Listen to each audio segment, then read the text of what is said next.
一到夏天呢，我就爱用薄荷泡水喝，清清凉凉的，你试过吗？今天呢，懒妹儿就要教大家用薄荷和牛肉搭配做一道菜，特别适合炎热的夏天哦。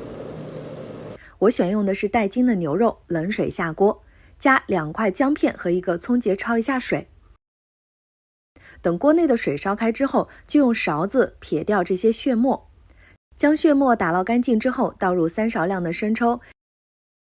，2勺的蚝油，加2勺量的老抽，最后呢，加几片陈皮进去，煮到锅内的牛肉软烂，可以用高压锅压一下，这样呢会快一点。取出煮好的牛肉，把牛肉晾凉，红椒切末，